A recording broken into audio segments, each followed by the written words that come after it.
Guys, nakakalungkot talaga yung kangkong natin. Ay, syaka.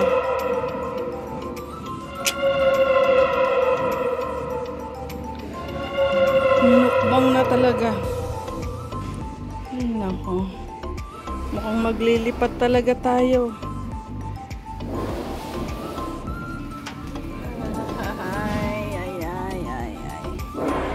Dumating na yung naantay natin na ito ililipat natin. Mukhang nakaka-survive naman. Ito okay din. Pero grabe oh. Maglilipat tayo guys eh. Lilipat tayo dun sa likod. So dito, mangyayari sa area na to, puro nakahangin na lang yung mga ganon, yung mga bote. Pero hindi na tayo maglalagay ng platform. So bale, etong wall na to, dito na lang tayo magkakabit para hindi sila makaakyat. Yun na lang ang gagawin natin. And yan, buti ito may mga takip. So okay naman. Yan. Yung ating mga tinanim dito.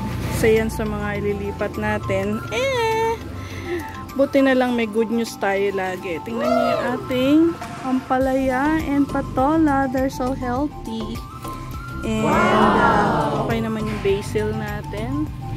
Yung mint natin, okay din. Ayan, yung strawberry natin. Parang wala pa. Yan. So, kahapon, dahil rushed hour na, hindi ko na din na vlog. Ito, mukhang nakaka-recover naman yung okra natin sa ginawa kong pagkakamali. Ewan ko lang dito kung ito ay makaka-recover. Yehey! Sisave natin yan. Ayun, sumisilip na. Ito. Ano to, leek. Ayan. Ito yung kamatis. Tinanggal natin yung kamatis and yung ating anong tawag dito? Eggplant. Kasi ang balak nga natin, itong frame na to, aalisin na din natin. So, dito lahat hanging na lang. Tapos, lahat ng may platform, doon na lang sa may, tangke ng tubig. It's because, ang daming daga dito. Walang aso dito sa part na to eh. Doon meron.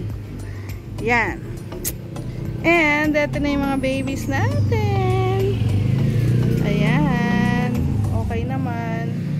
Nagtatlo, apat na yung natin. So, yan. Yan ang ating gagawin for today. Ay maglilinis dun sa likod. Pero the good thing guys, kahit na naubos yung kangkong natin, na ini-imagine kong aadobohin ko sana. Okay na yung pagkalipat natin dito sa mga plants natin. And dinagdagan ko na ng trellis. So, ayan, nagsistart na yung ating ano nga ba to? Patola. Ayan. Ayan. Medyo zoom natin para makita nyo. Yun. Tapos, ayan na yung sitaw natin.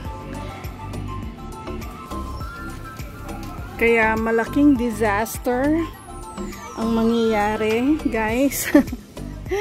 Dahil yan, tinanggal ko na. Zoom natin.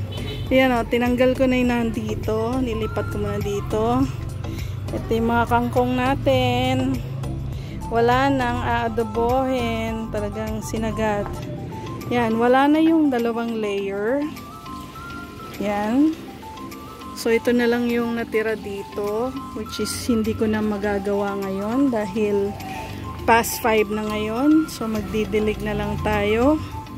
And, sa mga susunod na araw, mag-aayos na lang tayo dito. Ayan. Tapos, kung makasurvive tong dalawang okra, yun. I-aano natin. Isi-save natin. Tapos, etong leek. O, yung isang natin, wala na din. Isang papaya, no more. Ito isi-save na natin ngayon to. Alisin ko dito. Yan. Kasi ano yan eh, seedling na siya eh. Baka gusto pang mag-chop suey. So, yan na muna guys. Ang gulo! Ang dami kong gagawin. Ayan. So, yan na muna guys. Renovate. So, bukas ulit. Bye-bye!